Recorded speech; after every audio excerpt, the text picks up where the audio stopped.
철저한 낭비는 더 큰 부를 부른다. 앞서 최고의 투자는 절약이다 라는 부자들의 사고방식을 이야기했다. 실제로 부자들은 절약 정신이 투철하다. 불필요한 낭비를 빠르게 알아차리고 이를 최대한 줄이기 위해 노력한다. 전기세나 가스요금, 수도세와 같은 공공요금부터 고액의 물건에 들어가는 유지관리비, 매끼 식사에 들어가는 비용까지 어떻게 하면 사치하지 않고 검소하게 쓸지를 고민한다. 하지만 그렇다고 해서 모든 낭비를 불필요하다고 생각하지는 않는다. 어중간한 낭비는 엄격하게 삼가는 반면 철저한 낭비는 일부러 하는 경우가 많다. 철저하게 계산된 낭비가 새로운 만남이나 비즈니스 기회로 이어져 더 많은 부를 끌어들인다는 사실을 잘 알기 때문이다. 예를 들어 우리 고객 중 한 명은 그림을 아주 좋아해서 막대한 돈을 들여가며 고가의 그림을 수집한다. 게다가 수집에만 그치지 않고 긴자의 중심가에 화랑까지 열어 운영한다. 실제로 화랑에는 그림을 좋아하는 사람이 많이 방문한다. 그는 화랑을 열어 그림을 걸어두면 자연히 취향이 같은 사람이 모이게 되지. 화랑을 연 가장 큰 이유는 그렇게 모인 사람들과 활발하게 교류하고 싶어서야 라고 설명했다. 화랑을 자주 찾고 실제로 작품을 여러 점 구입하는 사람들은 대개 사회적 지위와 막대한 자산의 소유자이다. 처음 고객들은 그림에 관해 대화를 나누다가 차츰 친해지면 서로의 신상 정보나 비즈니스에 대한 이야기를 꺼낸다. 어떤 일을 하시나요? 저는 병원을 경영하고 있습니다. 라는 식의 대화가 자연스럽게 오간다. 그는 자신의 화랑이 그림 애호가들이 모이는 교류의 장이라고 굳게 믿는다. 신뢰할 수 있는 고객들이 만나고 교제할 수 있는 분위기를 조성하고 있기 때문이다. 이야기를 나누는 동안에 뜻밖의 형태로 새로운 사업 아이디어나 업무 제휴 제안이 나오기도 한다. 실제로 조금 전에 언급한 병원 경영자가 대화를 나누고 있는데 옆에 있던 다른 고객이 저는 실버타운을 경영하고 있습니다. 라는 이야기를 꺼내어 사업 제휴가 이루어졌고 그들은 의기투합하여 새로운 요양 비즈니스를 추진했다. 또 다른 고객은 자동차 중에서도 특히 포르쉐를 좋아해서 포르쉐 애호가들이 모여있는 클럽에 가입했다. 단지 그들은 모여서 특별한 일을 하지 않는다. 단지 고속도로 휴게소나 주차구역에 집합해 포르쉐를 타고 신나게 달릴 뿐이다. 간혹 레스토랑에 모여 느긋하게 포르쉐에 관한 정보를 공유하기도 하지만 기본적으로는 차를 타고 함께 달리기만 하는 모임이다. 하지만 그는 포르쉐 모임을 무척이나 소중하게 생각한다. 화랑을 경영하는 부자와 마찬가지로 포르쉐를 통한 의외의 만남을 기대하기 때문이다. 물론 포르쉐는 고급 자동차이고 유지 비용도 만만치 않게 들어가네. 그래서 포르쉐를 소유한 사람 중에는 널리 알려진 집안의 자제나 큰 성공을 거둔 사업가가 많지. 더불어 그는 공통된 취미 활동을 통해 만난 사람들은 끈끈한 연대 의식이 있어서 쉽게 비즈니스 고객이 되거나 새로운 동업자로 발전할 가능성이 높다고 말했다. 즉, 포르쉐를 가짐으로써 포르쉐 이상의 가치를 얻을 수 있다고 생각한다. 직접적인 이득으로 연결되지 않는 고급 취미 활동이나 그에게 물건을 구입하는 일은 보통의 사람들에게 치명적 낭비다. 쉽게 흉내 낼 수도 없다. 하지만 그래서 철저한 낭비는 의미가 있다. 변화를 바라지 않고 평범한 일상생활만 유지해서는 계속 비슷한 수준의 사람과 마음 편한 인간관계만 갖게 되기 십상이다. 하지만 철저하게 계산된 낭비를 꺼리지 않고 색다른 취미나 일에 돈을 투자하면 더 높은 수준의 사람들과 만날 기회가 늘어난다.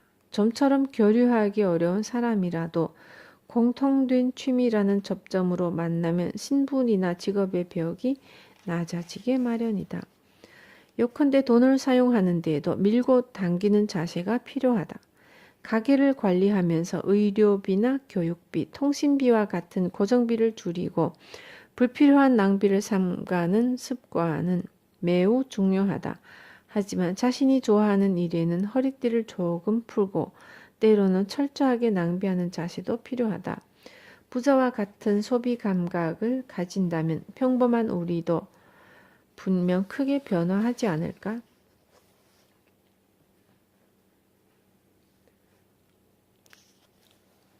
땀 흘려 번 돈으로는 사치하지 않는다. 오늘은 월급날이니까 비싼 술집에서 한잔 할까?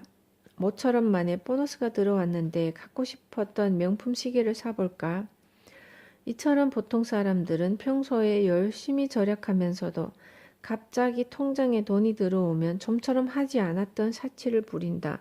하지만 돈이 아주 많은 부자들은 자신이 땀 흘려 번 돈으로는 절대 사치하지 않는다. 그들이 사치를 할 때 쓰는 돈은 직접 번 돈이 아니라 돈이 벌어다 준 돈, 즉 주식이나 부동산 투자, 금융상품이나 선물 거래 투자에서 얻은 간접 이익이다. 반대로 자신이 직접 번 돈은 사업 확장이나 새로운 투자를 위한 자본금 혹은 기본적인 생활을 유지하는 데만 사용한다. 우리 서비스를 이용하는 고객 중 한 명은 매년 여름마다 2주간 가족과 함께 여행을 간다. 물론 오고 가는 비행기는 모두 퍼스트 클래스이고 현지에서 묵는 숙소도 고급 콘도미니엄이나 인류 리조트의 스위트룸이다. 호화 크루즈를 타고 항해를 즐기거나 골프를 치는 등 값비싼 취미를 만끽하기 때문에 한 번 여행을 하는 데에만 1억 가까운 돈이 들어간다.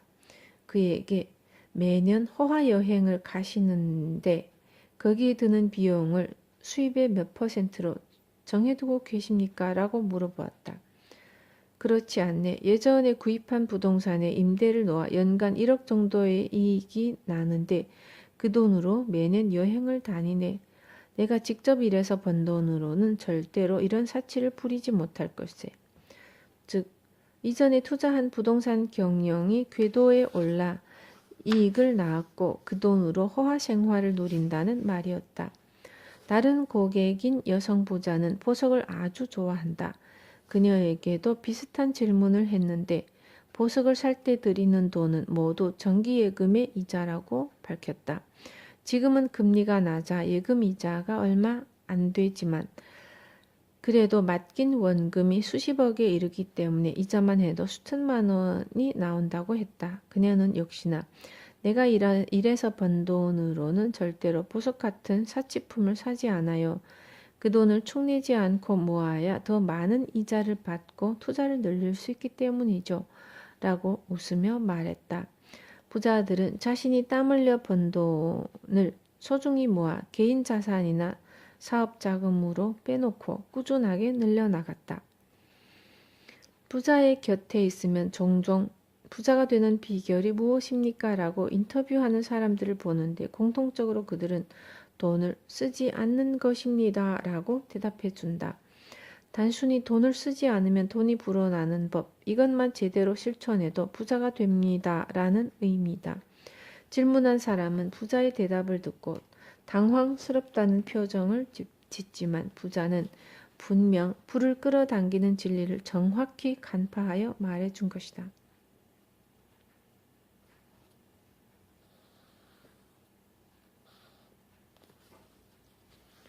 물론 부자도 사사로운 욕구가 있다. 여행도 가고 싶고 아름다운 장신구도 좋아한다. 그 점은 우리와 다르지 않다. 하지만 우리와 부자들의 차이점은 어떤 돈으로 사치를 하느냐이다. 그들은 사치를 부릴 때 철저하게 돈이 벌어다 준 돈만을 사용한다. 그런 소비를 지속하다 보면 자본금은 점점 늘어나게 마련이다. 모은 돈을 미천 삼아 부동산이나 주식을 사고 예금액을 늘리면 더 많은 이자 수익을 얻을 수 있다. 부자들은 돈이 돈을 낳는 사이클, 즉 돈이 스스로 일하여 돈을 버는 구조를 올바르게 이해하고 있다. 크게 벌기 위해 리스크를 피하지 않는다. 맨 앞에서 불에 타는 것에는 투자하지 않는다는 부자들의 원칙을 소개했다. 보통 사람들은 쉽게 떠올리지 못하는 특별한 노하우인데 아무래도 부자들은 불에 태우는 행위를 좋아하는 것 같다. 얼마 전 한 고객이 나에게 이런 질문을 했다. 자네는 지금 지갑에 든 돈을 태울 수 있는가? 느닷없는 질문에 깜짝 놀라며 아니요. 절대로 그렇게 못합니다. 라고 대답했다. 그러자 그는 장난스럽게 웃으며 그래서 자네의 회사는 크게 성공하지 못하는 걸세 라고 이야기했다. 당시에 잘 이해가 되지 않았지만 돌아서서 생각해 보니 부자가 던진 질문은 엉뚱하지만 실제로 이치에 맞는 이야기였다. 만약 지금 내가 사업을 한다고 가정해보자. 이때 무조건 지키는 전략만 구사해서는 앞으로 절대로 나아가지 못한다. 사업을 크게 성장시키기 위해서는 때때로 불확실한 요소나 리스크를 피하지 않고 과감하게 공격하는 자세가 필요하다. 여기에서 말하는 공격적인 자세란 바로 투자다. 예를 들어 사람을 고용하거나 새로운 설비를 도입하고 지점을 늘리거나 광고를 내려면 큰 비용이 들어간다. 하지만 사업을 키우기 위해서는 그만한 거액의 투자를 감행해야 한다. 물론 거금을 투자했다고 하여 반드시 기대한 결과를 얻는 것은 아니다. 오히려 막대한 손실만 남길 채 끝나버릴 가능성이 더 높다. 본디 투자란 자금이 하나도 남지 않고 완전히 사라질 가능성을 내포한다.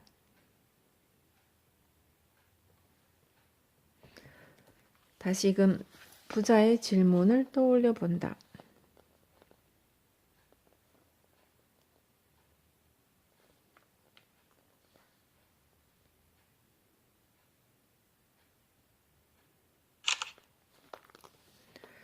지갑에 있는 돈을 전부 태우는 행위는 바로 과감한 투자를 의미한다. 지폐는 불이 붙는 즉시 타버려 재가 된다. 투자도 마찬가지다. 잘못 불이 붙으면 투자금이 한순간에 제로 변한다. 투자는 나에게 돈에 대한 마음가짐과 돈을 투자할 때 가져야 할 각오를 물었던 것이다. 지폐를 태우기 전에 그 목적과 효과, 리스크를 면밀히 따져보는가? 막상 태우겠다고 마음먹으면 주저없이 불을 붙일 수 있는가? 부자는 사업가로서 크게 성공하기 위한 꼭 필요한 자세를 가르쳐 주었다.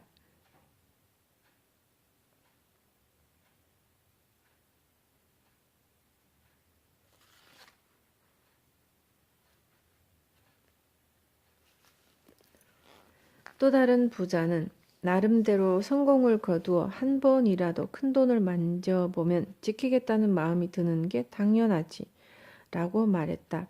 기껏 손에 넣은 돈을 잃고 싶지 않으므로 수익 여부를 판단하기 어려운 일이나 미래가 불투명한 사업에는 투자를 망설인다는 이야기였다. 하지만 그렇게 리스크를 피하기만 하면 단지 순수한 노동으로 얻는 돈에만 집중하게 되어 더 큰 성장을 기대할 수 없다. 이익을 얻으면 그 돈이 알아서 일하도록 만들어야 하네.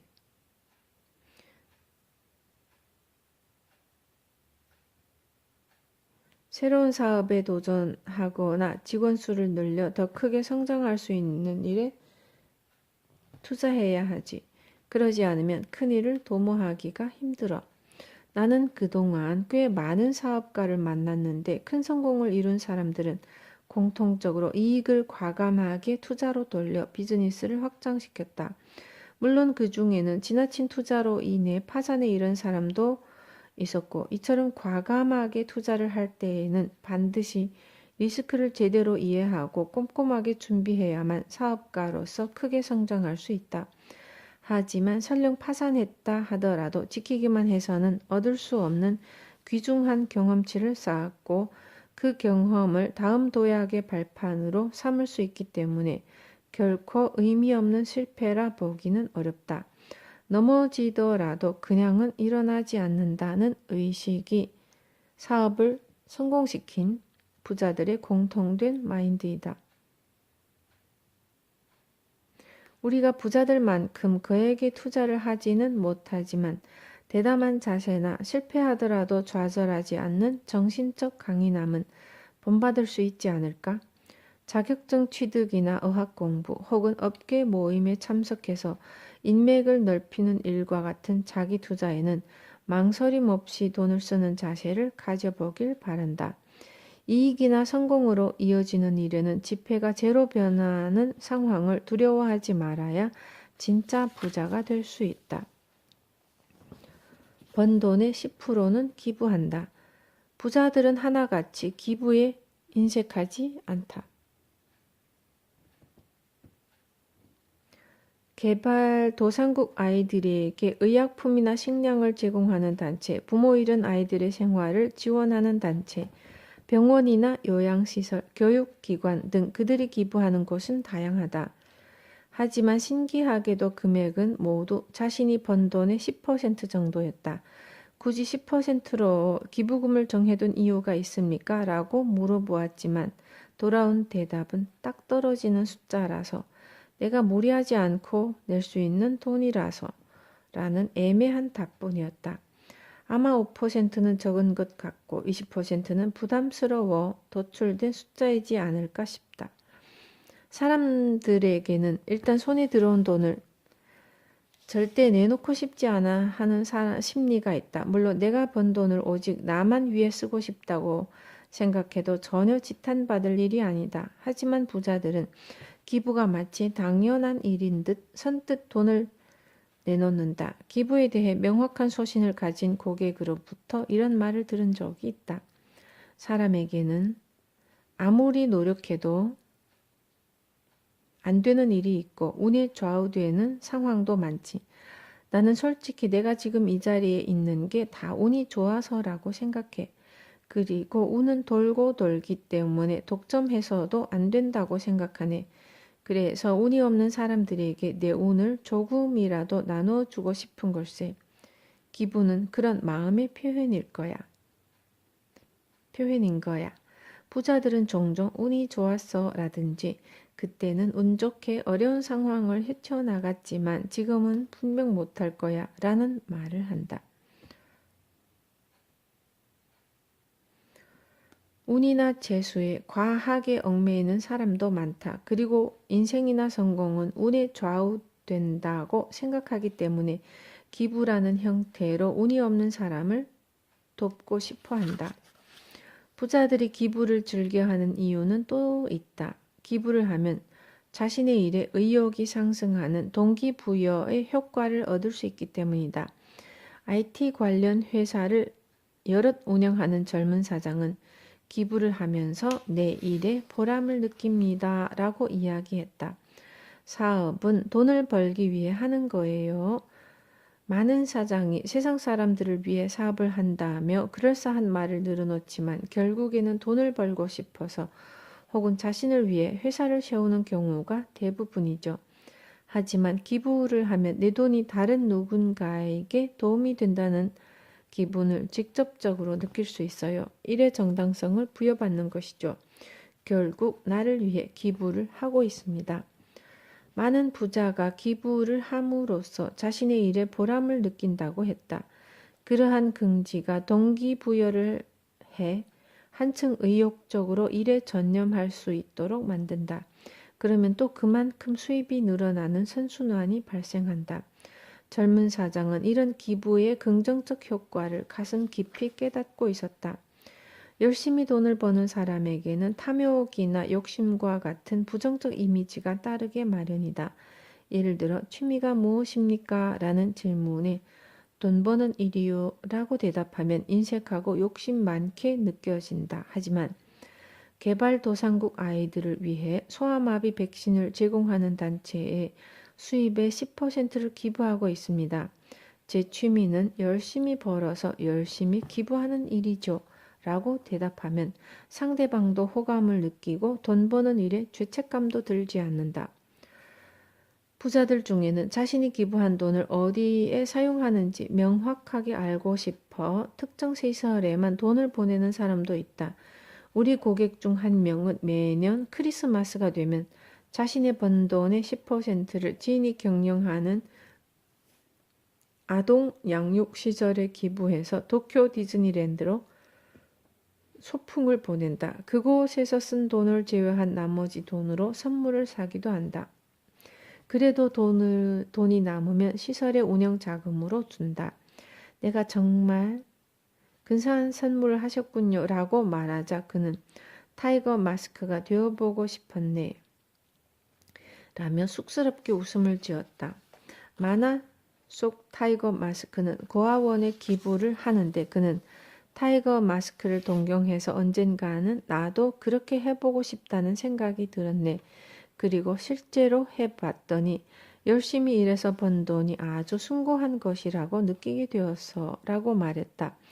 사실 보통 사람들이 부자들처럼 수입의 10%를 기부하기란 버거울 수도 있다.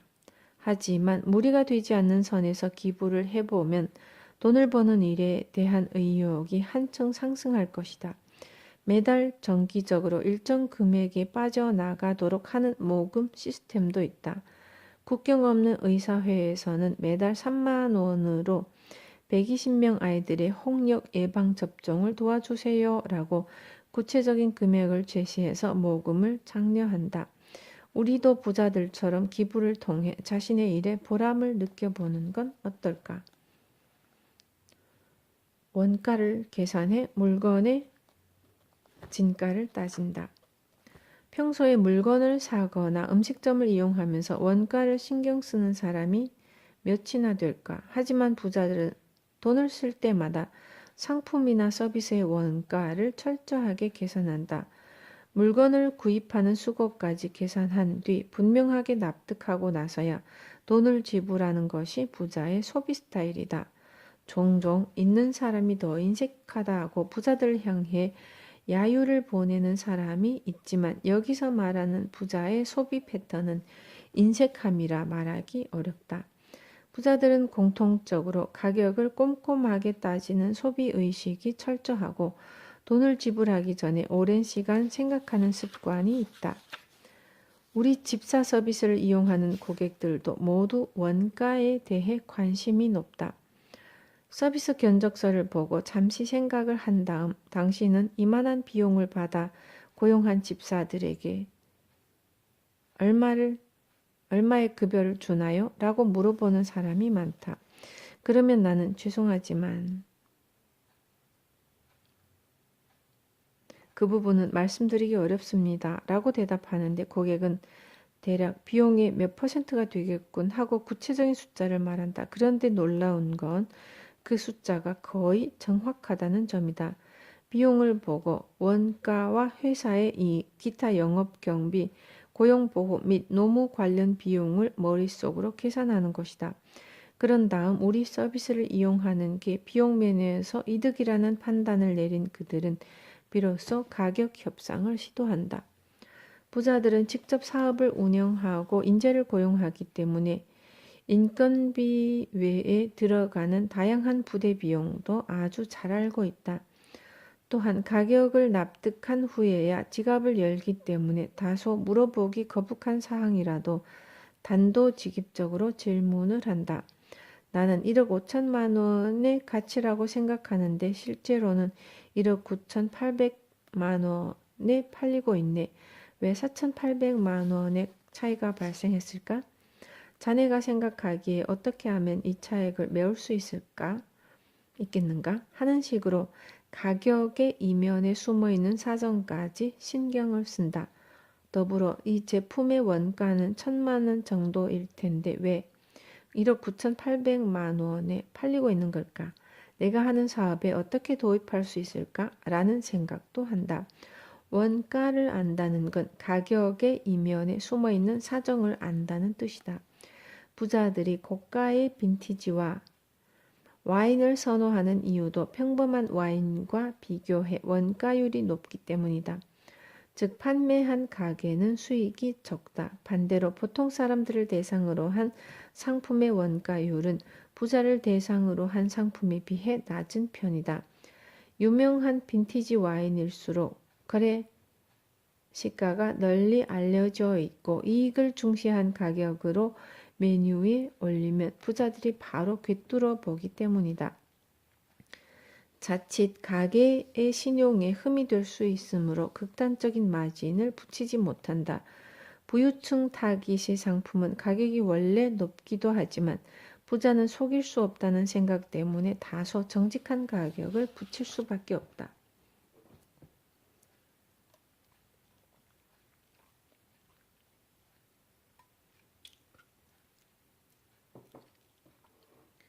한편 엄청난 고가의 상품이라도 그 상품에 수고와 시간이 충분히 들어갔다면 부자들은 흔쾌히 구입을 결정한다. 한 잔에 5만 원이나 하는 커피라도 매우 희귀한 콩을 사용했거나 수고와 정성을 들여 로스팅한 뒤 인류 바리스타가 전용 기구를 사용해 한 잔씩 내렸다면 기꺼이 돈을 지불한다. 설령 원가는 별로 들지 않았더라도 수고나 기술, 시간과 서비스에서 가치를 찾을 수 있다면 흔히 지갑을 여는 것이다. 특히 음식점을 이용할 때는 원래 음식 장사가 원가율이 낮다는 사실을 잘 알기 때문에 위치가 매력적이거나 접객 태도가 훌륭하거나 초대한 손님의 취향에 맞는지를 가치로 여긴다. 부자들처럼 원가와 차액에 신경을 쓰고 어떤 가치에 돈을 지불할 것인지 의식한다면 우리도 괜한 일에 돈을 썼다고 후회하는 일이 점점 줄어들지 않을까? 9,900원이라는 숫자 노름에 속지 않는다.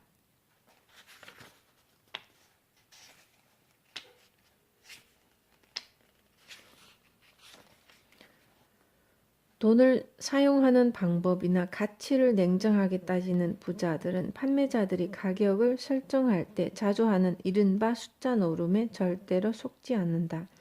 예를 들어 10억 정도의 예산으로 집을 구입했다고 가정해보자. 지금 당장이라도 집을 사고 싶은 지역에 마침 마음에 쏙 드는 집이 10만 엔에 나와 있다. 하지만 내일이 잘 되면 10만 원이 빠져 10억이 된다고 한다. 대부분의 사람은 10억 10만 원이나 10억이나 별 차이가 없군이라고 생각하며 지금 당장 사고 싶은 감정에 휩쓸려 구매를 결정한다. 그에 반해 다음의 예를 생각해보자. 아주 맛있기로 소문난 위스키가 한 잔에 10만 원으로 팔리고 있다. 그런데 가게에서 내일은 특별 서비스로 위스키 한 잔을 무료로 드립니다. 라고 하면 대부분의 사람이 주저하지 않고 내일까지 기다리지 않을까? 사실 집을 살 때의 10만 원과 위스키의 10만 원은 동일한 값이다. 그런데 전자의 경우는 10만 원이 별것 아니라고 생각된다. 즉 10억이라는 금액에 의식이 집중되어 10만 원의 가치를 냉정하게 판단하지 못하는 것이다. 판매자는 이러한 사람의 맹점을 간파하고는 교묘하게 가격을 결정한다. 여러 가지 상품에 99,000원, 9,900원, 980원이라는 가격을 붙여 팔지만 이는 실제로 10만원, 만원, 1,000원과 차이가 없다. 하지만 소비자는 판매자의 숫자 노름에 넘어가 왠지 싸게 산다는 느낌으로 무심코 지갑을 연다. 부자들은 판매자의 숫자 노름에 절대로 현혹되지 않는다. 그들의 금전 감각은 절대적이다. 즉 10만 원은 어디까지나 10만 원이다. 오히려 9,900원이라는 어중간한 가격을 붙였다는 것은 아직은 가격을 더 내릴 여유가 있다는 거야. 원가는 얼마나 되지 하고 냉정하게 판매자 측의 손익을 따진다. 수입 잡화점을 여러 군데 운영하는 오너에게 들은 이야기인데 3,980원이나 29,900원이라는 가격 책정은 단수 가격이라는 마케팅 기법이라고 한다. 실제로 그는 가격이 25,000원인 상품을 22,000원으로 할인해 내놓았는데 거의 팔리지 않더군. 그런데 29,800원이라고 가격을 올리자 갑자기 팔리기 시작했어. 라며 상식적이지 않은 이야기를 들려주었다. 22,000원이라는 가격을 붙이면 고객들은 사실은 2만 원에 팔리는 상품인데 2,000원을 붙여 파는 건 아닐까라고 생각한다는 것이다. 하지만 29,800원을 붙이면 사실은 32,000원 정도 하는 상품인데 최대한 낮춰서 2만원대로 책정한 게 아닐까와 같이 호의적인 생각을 한다고 한다. 부자들은 대개 절대적인 금전 감각의 소유자이기 때문에 오늘만 80% 할인이라는 영업 멘트에 넘어가는 법도 없다. 일반적으로 우리는 지금 사지 않으면 손해라는 생각에 자칫 쓸데없이 많이 사거나 필요 없는 물건까지 사곤 하지만 부자들은 그런 어리석은 소비를 하지 않는다. 부자들은 돈 전문가이다. 작은 물건을 살 때에도 그 가격이 설정된 근거나 원가율을 생각해서 진정한 가치를 따지고 자신에게 필요한지를 꼼꼼하게 검토한다. 그렇다고 해서 부자가 반드시 처음부터 숫자에 강했던 것은 아니다. 학창시절에는 수학을 잘 못했지라고 말하는 사람도 제법 있었다. 처음에는 그랬을지라도 사업이나 투자를 하면서 어떻게 하면 더 많은 이익을 낼 수 있을까? 어떻게 자산을 운용해야 더 효율적일까와 같이 항상 돈에 관련한 생각을 떠올렸고 자연히 돈을 바라보고 계산하는 능력이 향상되었다고 한다. 우리도 물건을 살 때 이 상품은 어째서 이러이러한 가격으로 팔리는 걸까? 이 가격을 붙인 의도는 무엇일까라는 고민을 하고 판매자의 심리를 파악해보면 그동안 보이지 않았던 가게의 속내를 알게 될 것이다. 적어도 돈을 쓰기 전에는 냉정해질 필요가 있다. 사탕 발림 영업 멘트에 넘어가거나 숫자 노름에 속아 넘어가 결코 무심코 돈을 쓰고는 후회하는 악순환에서 벗어나야 한다.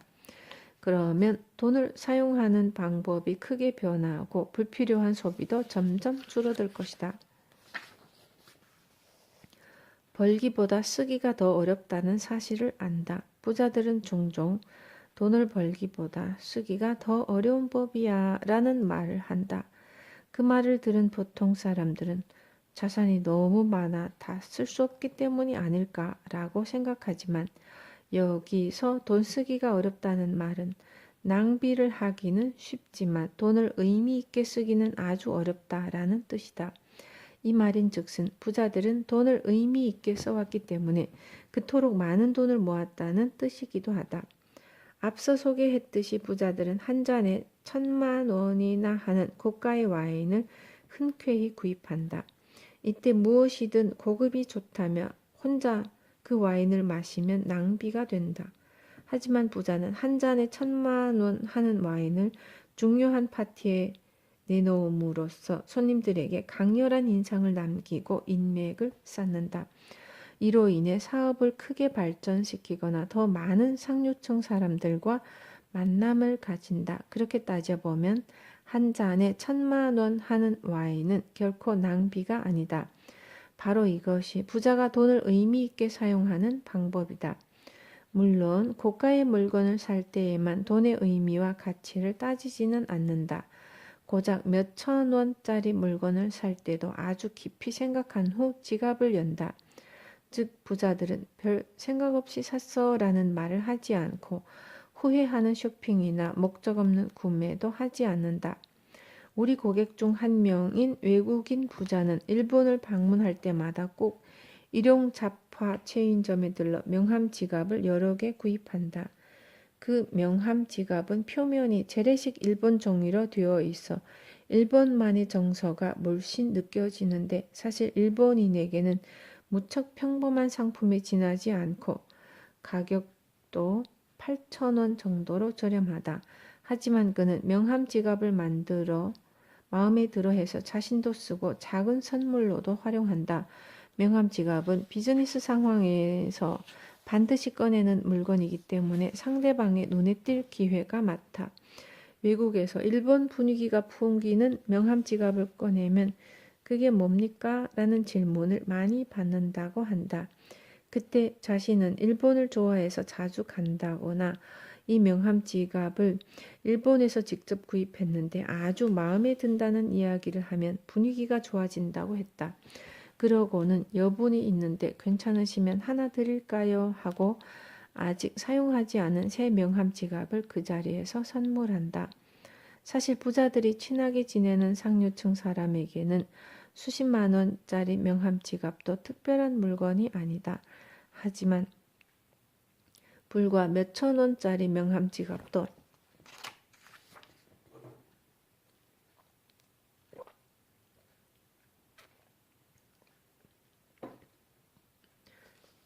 거기에 얽힌 일화나 신기함이 더해지면 아주 귀중한 물건이 된다. 비싸지 않은 명함 지갑 한 개가 대화의 계기가 될 뿐만 아니라 상대방에게 기쁨과 강한 인상을 남길 수 있는 선물도 되기 때문에 돈을 의미 있게 사용했다고 말할 만하다. 음식을 먹을 때에도 부자들은 돈을 의미 있게 쓴다. 분명 그에게 돈을 가진 부자라면 예쁜 여성들이 많이 나오는 가게에서 화려하게 논다고 생각하겠지만 나는 지금껏 자수성가한 부자들 중에 그런 사람을 단 한 명도 본 적이 없다. 물론 가끔은 접대를 위해 화려한 술집에 방문하는 경우도 있다. 그때는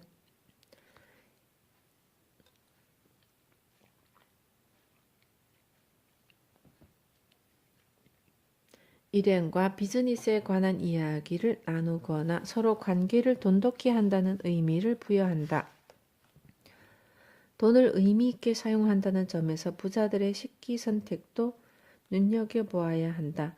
부자들은 한 점에 수백만 원이나 하는 와인잔을 사서 손님들에게 내놓을 뿐 아니라 평소 집에서 가족과 식사를 할 때에도 한 점에 50만 원이 넘는 접시를 사용한다. 물론 기분이 좋아진다는 이유도 있지만 식기를 정성스럽게 다룸으로써 자연스럽게 행동도 우아해진다는 의식도 숨어 있다.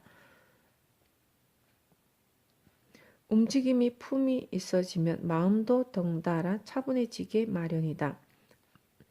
물건이 동작을 바꾸고 나아가 마음까지 바꾼다는 사실을 알기에 일상에서도 식기 구입에 돈을 아끼지 않는다.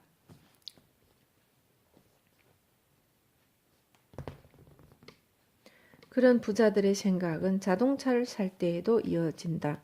많은 부자가 자신이 면허를 따면 자동차를 사주는데 자식이 면허를 따면 자동차를 사주는데 대개는 초보 운전자가 멀기에 과분한 자동차를 선택한다. 물론 가진 것을 자랑하기 위함은 아니다. 값비싼 자동차를 몰면 운전도 조심스러워져 안전하게 다닐 수 있다는 생각에서이다. 보통 사람이라면 초보일 땐 어차피 부딪히고 긁힐 테니까 값싼 자동차라도 상관없어 라고 생각하지만 부자들은 전혀 다른 생각을 한다. 물론 우리가 부자들의 소비를 똑같이 따라할 수는 없지만 그들처럼 단돈 1,000원이라도 의미 있게 쓰려고 노력한다면 더 가치 있는 소비 활동을 할 수 있지 않을까.